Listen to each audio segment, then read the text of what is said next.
Well, hello again. The video, this is Back to Basics Part 2. This is to do with putting your locos in and also changing and altering CVs and how you read them. But before to do that, I've actually just bought this. It's a 5 metre of LEDs. It's 5 metres long. It's on a reel. And what you've got with this is between each of those junctions there are 3 little LEDs. Now that piece there will actually fit in underneath there. So this is why I bought it. I wanted to sort out whether it'll actually work, because then I'll buy the interior and put the interior into that as well. So that's one little thing I've been buying. Now then, when it comes to like what I've got, which is the Pro, which is the best thing since sliced bread, the amount of things you can do with the track plans and everything else. But one of the other things you can actually do, you can do a lot of print-offs. And what we've got here, this is a print-off of all my locos. And what it actually does, it gives you the picture of the loco which you put in, the ID number of it, the name of the train, the cruising speed you've got it at, the shunt speed, and which group you've got it in, whether it's in diesel, steam, shunter, or whatever you don't like. I've got them in demo and everything else. But those are how you print off your trains. Another one you can do with the Pro is when you make a program. See, that's the program for pens 4. It actually gives you the complete run of that one there. And as I said before, these are little points of a second. There's the signals, there's the trains, there's the points. It tells you how it all operates. So if I've got one which I'm having a problem with, I'll print this off and then I'll look at it and we'll sort it out from there. But one of the other things you can do with it is this, which is the CV readings. This of course is my GWR 158. There's the ID number, and these are all your CV numbers. Now I only normally go, when I'm doing my CVs, 1 to 30, because all this stuff down here you don't need. The main things is in 1 to 30, and I'll show you what I mean by that. I just clip this in here for now, just see what get it right. The way I do mine is normally when I buy a train, of course it's got blanks in, a lot of them have. So what I actually do is I've got an oval downstairs which is DC. I run the train around there to run it in. But also if I'm buying something from Steve, which is normal way of doing it, he's got a layout in the shop, and what we do then is we run it on there, make sure it's running, and that's how it's running. But when it comes to the decoders, I don't put the decoder in and then put the train on the program track and test it. I do it a different way. I do it with this, which is an Esu Decoder Tester. So you can plug in like this, which is 8 pin. You can plug 21 in there. You can put them in individually if you're doing a hard wire. There's next 18s and 6s down here. Little motor there shows you how it works, and these little lights show you when you put the functions on. And this is how I normally do it. I do it by a plug, and this is the plug. Just plugs in there. But what I've got at the other end, I've got this. You know how hard it is to put these wires into the E-Link or into Elite, which the case would be. I've got them pins. They don't bend. So all I do is pull the levers down, push them in. So it goes into the program track first, pull it out of there and put it into the track power afterwards. But as it happens, I've got this wired in down through there onto my Elite at the moment. So I've just done it this way around to show you. So that's how you can actually clip them as well if you need to. So what you've got is, once you've got that bit set up, you then put your train in. Now what you've got to do is you've got to put the train in to what it is. Now one thing is, if you put the Hornby code in, you'll get a maximum speed thing there. Now the problem with that is if it's shunters, it will go down to 35 mile an hour. My little Rushton, which is there, is 10 mile an hour. There is a way of getting around that, and what you've got to do is put this in as that first. Don't do this bit. Go to here, go to your program 86, which is that, go to Railmaster, go to locos, and there are 2,500 locos in there. Look, they're all there. Look. So you just find that code number that you want. Then all you've got to do then is click the little open, and it'll put the train picture in. Then all you've got to do is put the name in, and then you've taken the restriction out there. Then you just put the speed, the cruising speed and the shunt speed in. Then here, of course, you've got this one, which is express, branch, good, maintenance, shunt, or whatever it might be in there. Once you've done that bit, you've got to click this,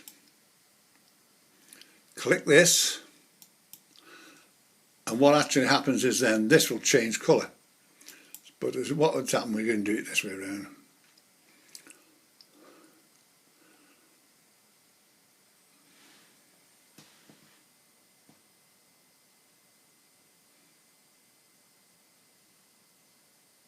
Right, go down to the train, which you just put in, which is that one, there. You then click this little blue tick down here. It's happened, I've done this before, and it's a lot of you. Now, I usually put them 1 to 30. That'll take about 2.5 minutes to do it. If you got that at 255, that'll take 2 hours.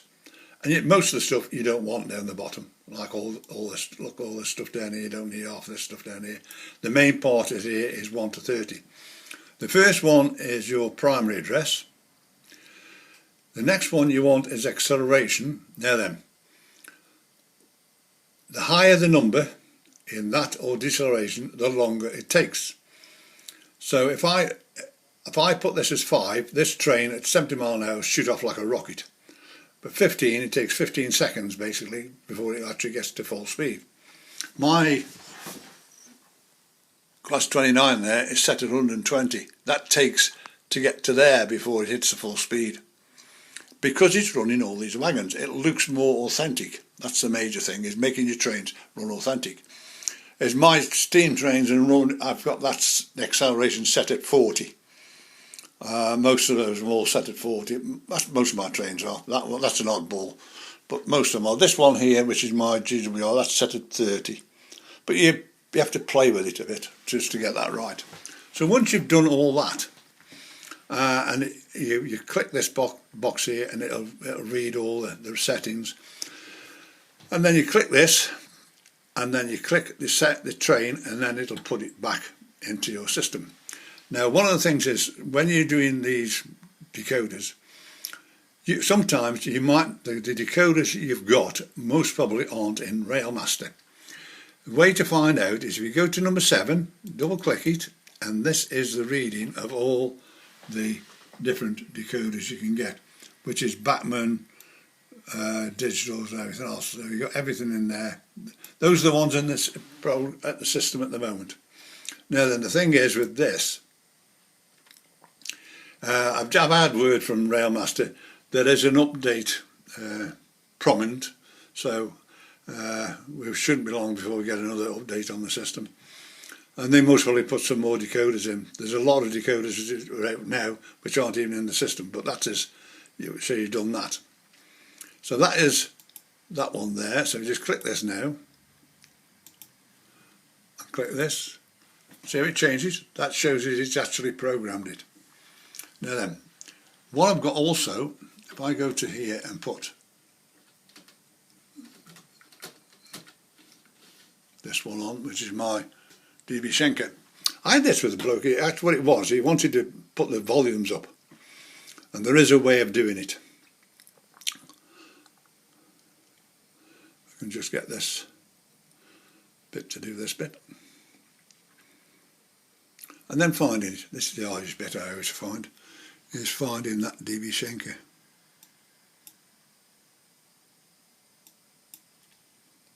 There it is. It's there, right? That's it there. Then if you click this, and then you do this bit here. So this is the Schenker, but what it comes up as a 8249. This train is a TTS. It was bought as TTS. It's already fitted. And when I did this to the gentleman with this, I thought, that's strange. Why is it doing that? But one thing you can actually do with this, because what you've got is down at 150 to about 180 down here are the volumes. So if I just go back up to the top now, what you can do, go to this one, double click it. Now I can go down here, I can now find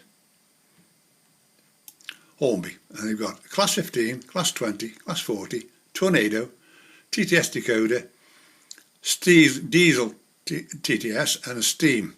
Well, if I click this one now, watch what happens. It's now a Hornby TTS. But also, if you come down here, there are all your volumes. What you've got to do with this though is you've got to make this, instead of 30, you've got to make that 180. It takes longer, but one of the things is these will all come in at default of 4.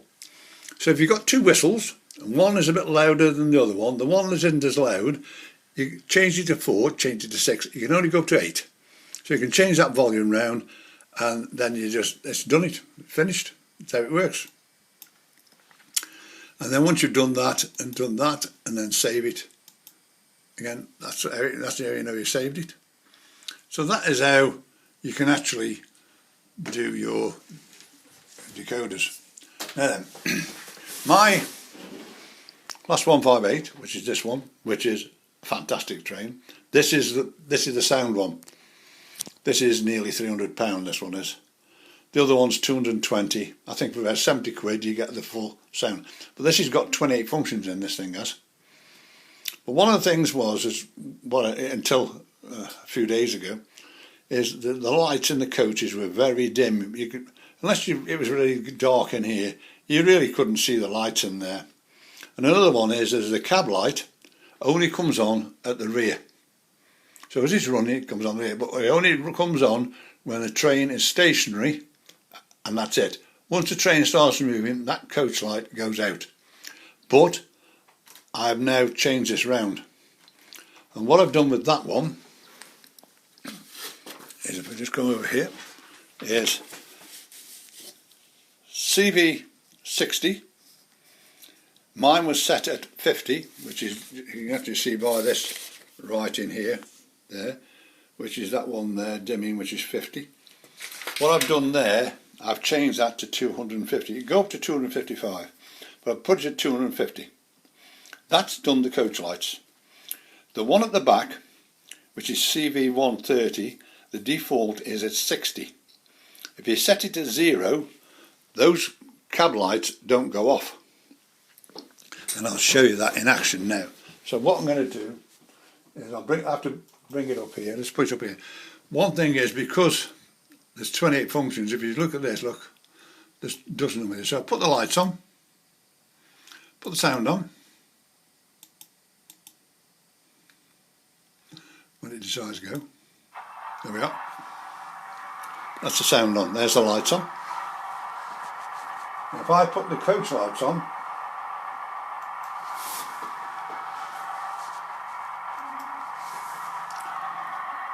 they're a lot better now. I can actually see into the coaches now. Another one is this one here, which is the cab light. Now if I turn this on and put it in reverse, just to show you.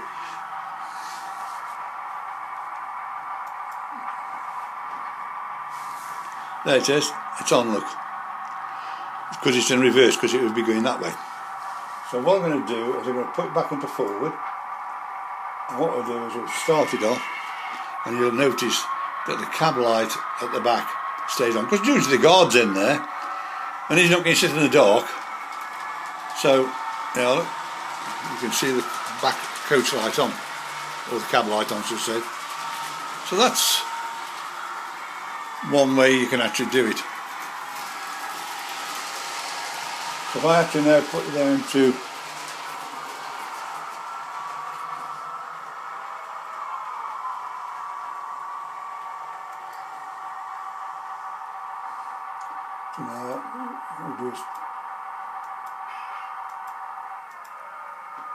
just turn this off for a minute. Because what I've got with this one, this little train, was in the right spot, so I did it right. is when it's normally in there, I have a program for it to come out of here, go all the way around, go around and stop there. I've got another one which brings it round and round and round and round and then stops again there. Then I've got another one which now takes it from here, back across the crossing and back into its home in there. Then I've got a program which, that one there and this one here, because this one is normally sitting there and that other one's sitting here, and they swap over and that just sits there and that sits there. So what I'm going to do now is going to run this back into that station, and all I have to do with that is if I just do this and do reverse on it, what it's going to do now, the coach lights are not coming on, the front lights will come on and the cab will come on. So it's actually in reverse because I've been messing, but it'll come over into forward in a minute. You can, there you are, looks at, so the cab is on the back, so when it comes over here now,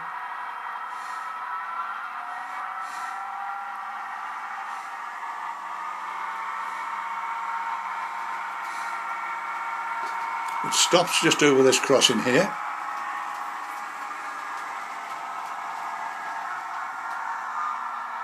Well, look, that's where it stops. The points will change. This will then now go back into its home over there.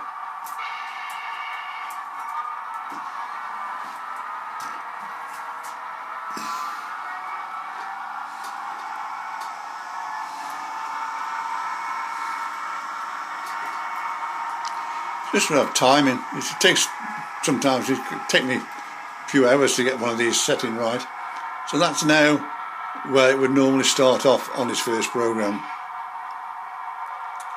It'll all turn off in a second.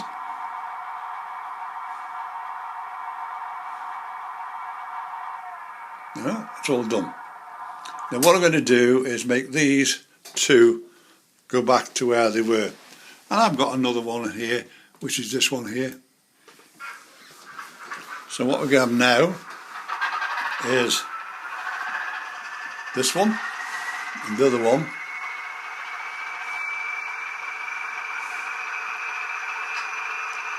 There's lights on, there's cab on. This one automatically goes off as well. I might be able to do that one as well, but I don't want to do it because I like it the way it is.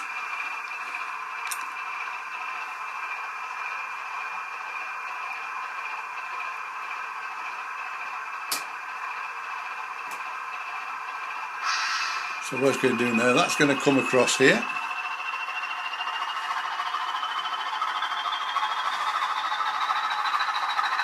Go into the station area. It'll speed up in a second.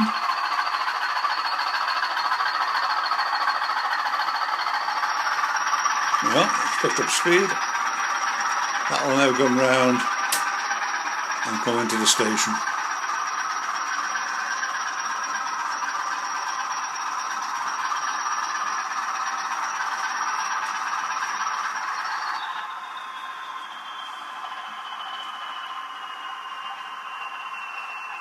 Some of these trains behave themselves, some of them don't. I can do a program and it works perfect. Next couple of times it doesn't work perfect. But these two behave themselves as it happens. Now what's going to happen is now, is this one now will start off.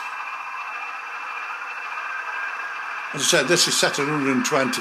So with all these wagons on, it's not going to pull off like a rocket. So it looks realistic. It's only on shunt as it happens on this. But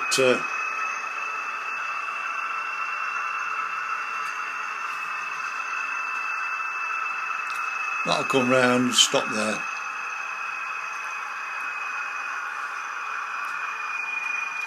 So I've got dozens of these little programs which I run my trains off. So like with this one, this particular thing, is anything in this inside track, all I have to do is to click one button and these two will go where you've just seen them, where this is round this end and that is sitting where that one is.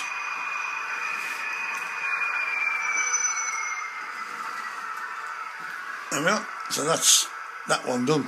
that's how they all work. That's got a program of its own anyway, that one has. But so I say, that's the thing is with the CVs, is be very careful how you play with it, but that's how I do mine. If anybody wants to have a look at this, I've just had a chat. What happened is, as I've said before with these, when we do this bit here, I've had this quite a few times. I don't know whether it's just a blip on the railmaster when it kicks in, I do not know, but it does happen. Is if you go to, like, we take some of this HN rail one, which is there. That's maximum speed is at 60 mile an hour there. What will happen sometimes, you find it as 1. If it's 1, that means 100 mile an hour. So these, of course, these don't go that quick, but if it's an express train, that thing will go off like a bullet on shunt. And you won't be able to stop it. So what you've got to do, the only thing you can do is to take it off the system and put it back in again. The only trouble is that if you've got sound on it, you've got to put all them back in again, which can be a bit of a bind, but that is the way these work. So I say, if anybody wants me at any time, I'm on 01782 302194. My email address is there.